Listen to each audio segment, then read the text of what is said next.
Well, let's start off from a sure reference point of being present in stillness, in unshakable stillness.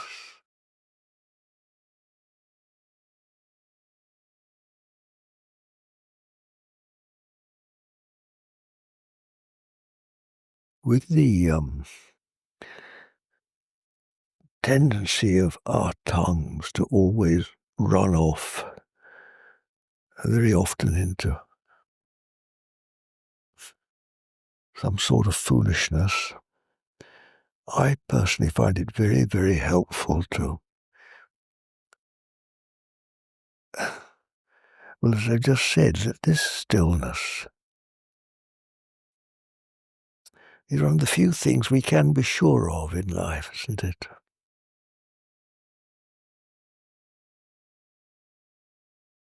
This constant presence, like an invisible friend that we could hold his hand and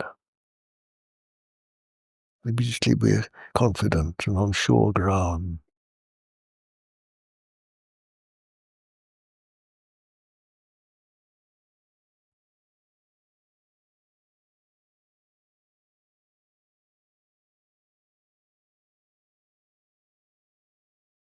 Assured that in the midst of all the chaos and confusion of life, one thing at least is certain.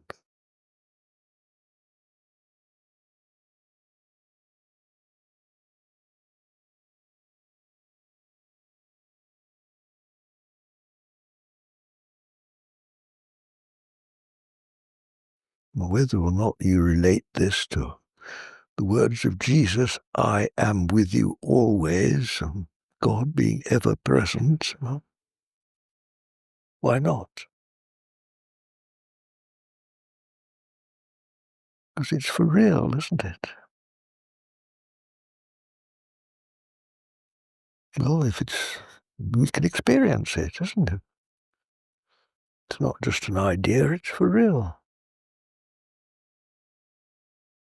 Isn't it?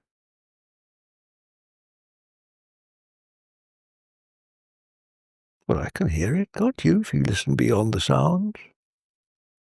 It's not a feeling.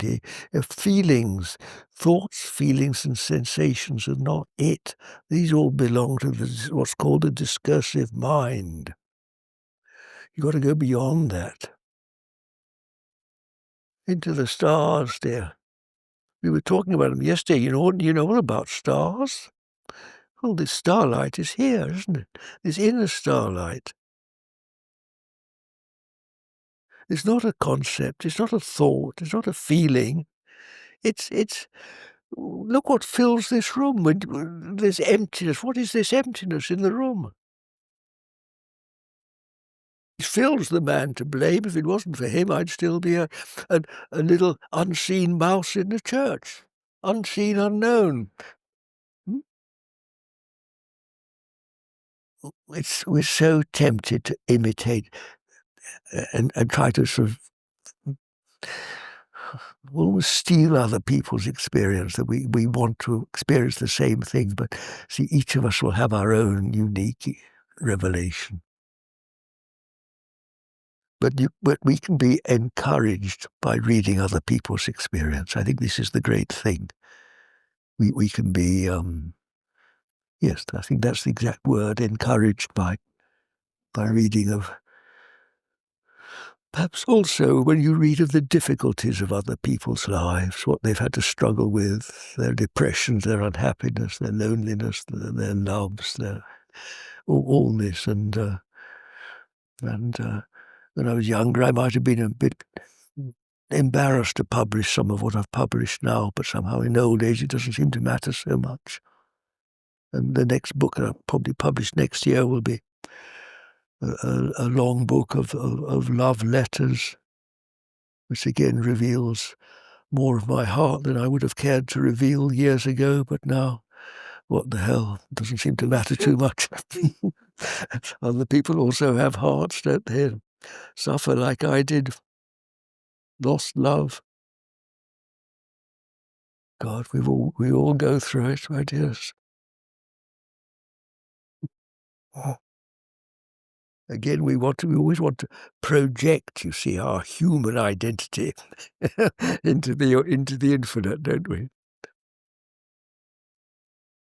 To whom? So we use these vague, impossible words like spirit or God that you can't really describe, can you? We just use them to describe what we don't know. That's the nature of truth, isn't it? And Jesus says it too, doesn't he? These words are, I guess, exactly what Jesus says. This is really what true teaching is. That's why people recognize it as true. It rings true, doesn't it? I remember also being told, because in the school of meditation we would meet in a group, and we all would sit there and say, I think, and but, and just like this, you see. I remember being told, speak from experience. I see there's a world of difference between I think and but, what about, and why, to speaking about real experience. It's extraordinary sitting here in front of you. I can see this. It's happening to all of us. This doubt, what's he talking about?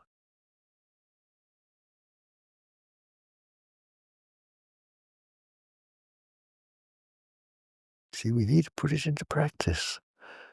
We're thinking about it now. We need to, our feet on the ground, and present. Like most people, I was taught in school the traditional prayers.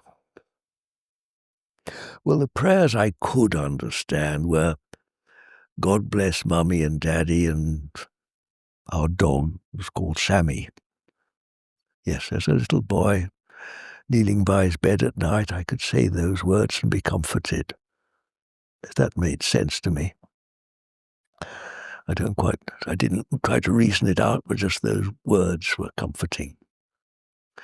I wasn't too keen on the Lord's Prayer or the church prayers because I didn't really understand what they meant, although I remember the phrase, lighten our darkness. I always liked that one, and O God, that art the author of life and lover of concord, in knowledge of whom standeth our eternal freedom, in knowledge of whom standeth our eternal life, whose service is perfect freedom.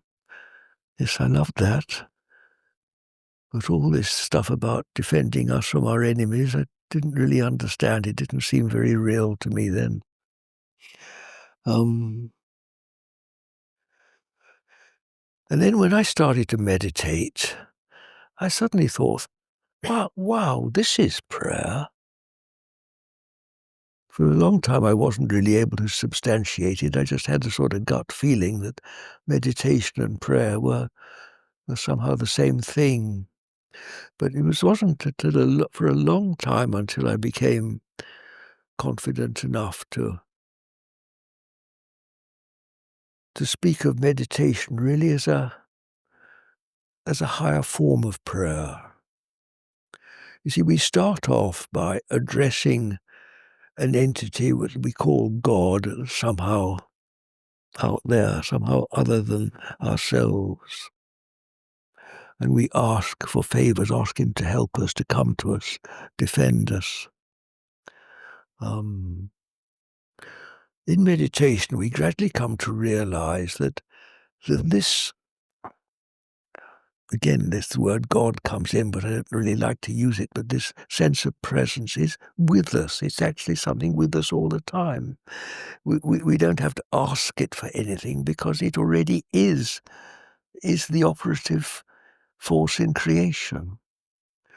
So let's say that over many, many years, my understanding of prayer has evolved now.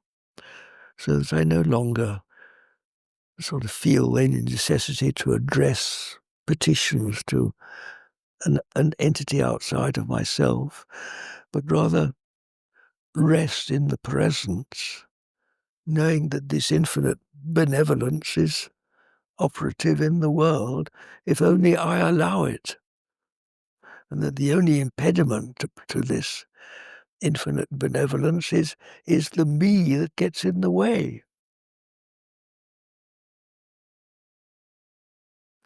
So this is how prayer has evolved for me. So I think that wherever we stand in our understanding of prayer, we're on a ladder of evolution, of evolving understanding of it. As usual, I don't think we can run before we walk. We must be where we are and just patiently let it evolve in our own understanding.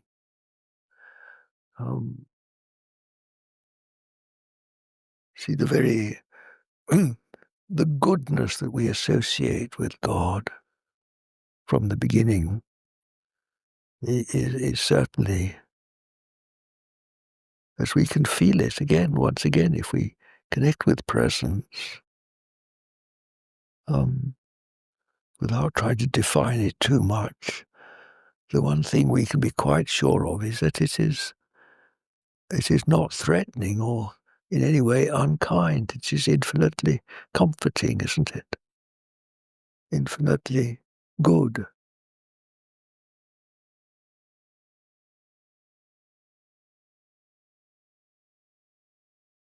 Something we can trust. But whereas I don't know, this does. Whereas I'm in a mess, this isn't. So it becomes ever easier to trust it. This is what we're told to do, isn't it? Trust God. And trust really supersedes all these questions of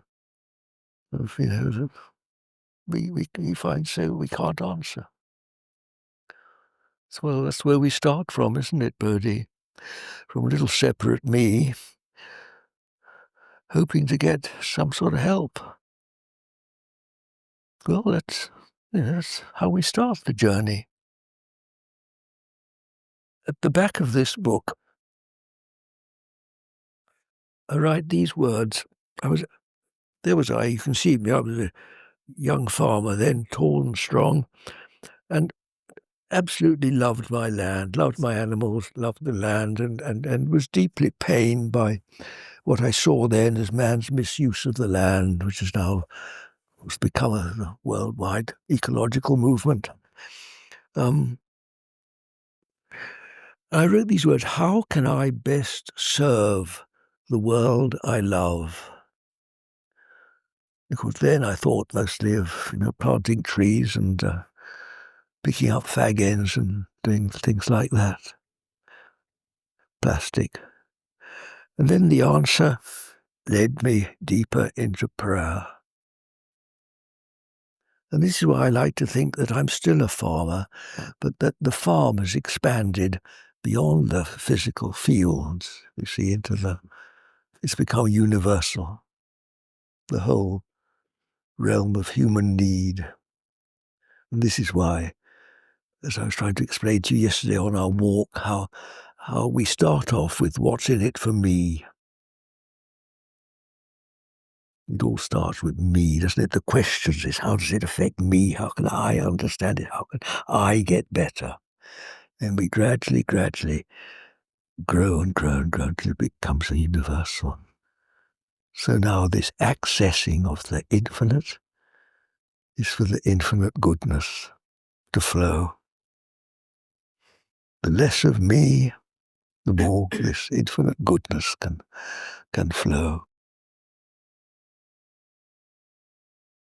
Without, and I feel no need to define it. I don't feel no need to help the Afghans or the whoever it is in the news these days, because this total trust, the total goodness that is so readily available, once we really get the message.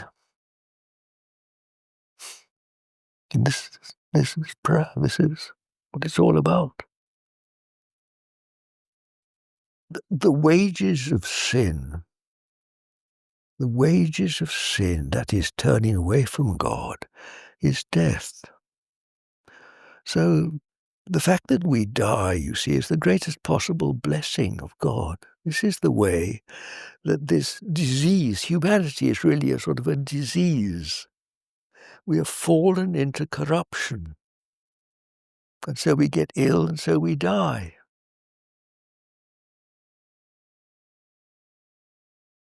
And so the greatest mercy of God, this almighty and merciful God, in his justice decrees that we all die.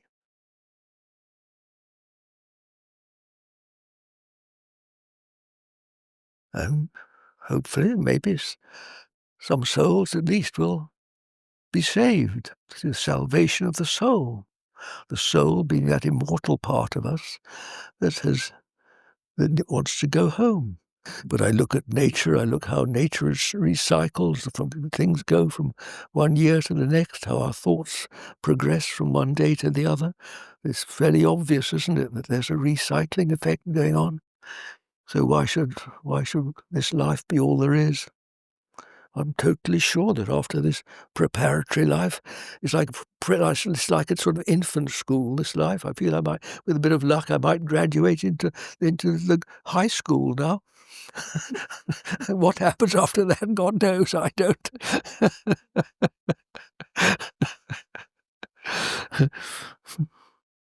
We talk of our service to others, you see. And again, of course, in the back of this book, I wrote, how can I be of more service to others? Because we all are tarred with the same brush and we all fall into this. We just can't escape this conditioning that I am, the center of operations. And at that stage of our lives, we are at the beginning of our lives. But then we gradually come to realize that far from I being of service to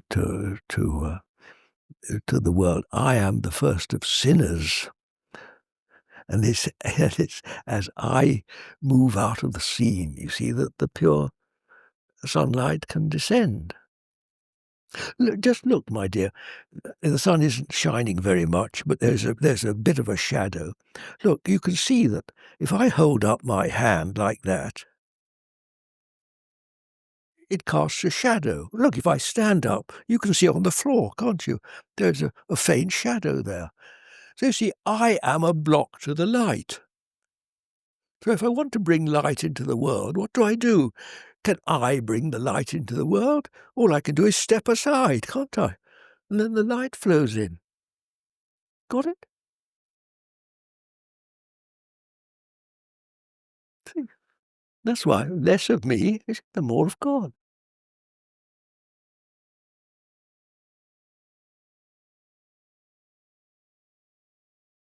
It's this entity called John Butler that is itself the cause of the problem.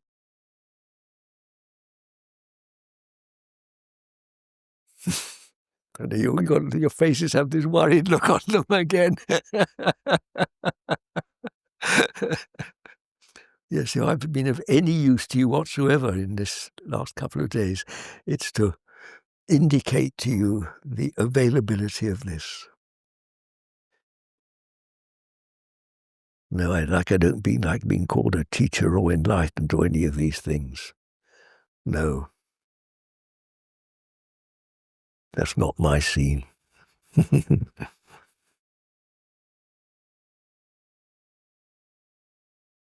It's much safer to be the first of sinners. And in that, my dear, we are of one heart and mind. Because I also feel this at the end of my life. And what I like being called best of all is Mr. Nothing. Did I tell you how that arose? There was a woman that's been coming for some years to meditate, and I asked her, what do you come for? And she thought a bit and then said, nothing. Which, of course, is it, isn't it? So she calls me Mr. Nothing, and I think that's a lovely title. I couldn't think of anything better. I like being called Mr. Nothing. Yes. Because, of course, with that, then the infinite is available, isn't it? With the infinitely available. This is the great blessing of being in my position, you see, that you bring things out, you see, that otherwise wouldn't emerge, give expression to things. See, the world is literally back to front, isn't it? See, here's light, and we're turned the wrong way round, you see. This is the world, so everything is back to front.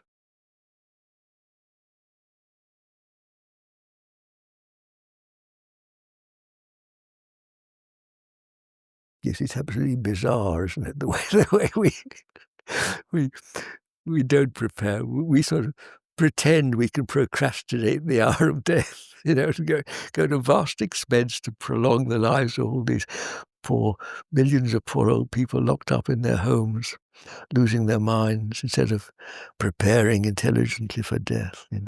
We look forward to death as a release into something better. And this is why this work is so important, that people who get the message, they will work at it and raise the level of consciousness, which is what is prayer, isn't it? Do you know, darlings, you're all becoming Mr. and Miss and Mrs. Nothings now. And you see, you're all full of light. See, it's for real, isn't it? It's really, really true. It's right. I start crying myself. It's almost too wonderful to believe it, isn't it? But it is true.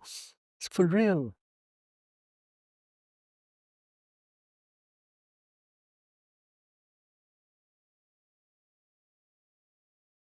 See, Sean, your eyes are clear again now. You've come back to life, my darling, haven't you? You've risen from the grave.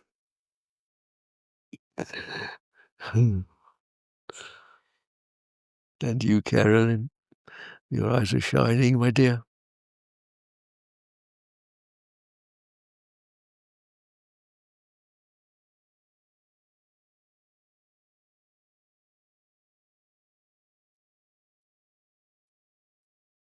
And you, June, the doubts have flown away, haven't they?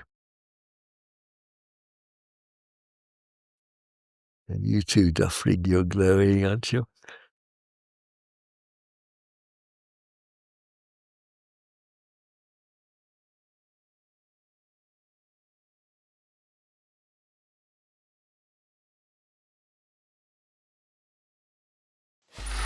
Free audio post-production by alphonic.com.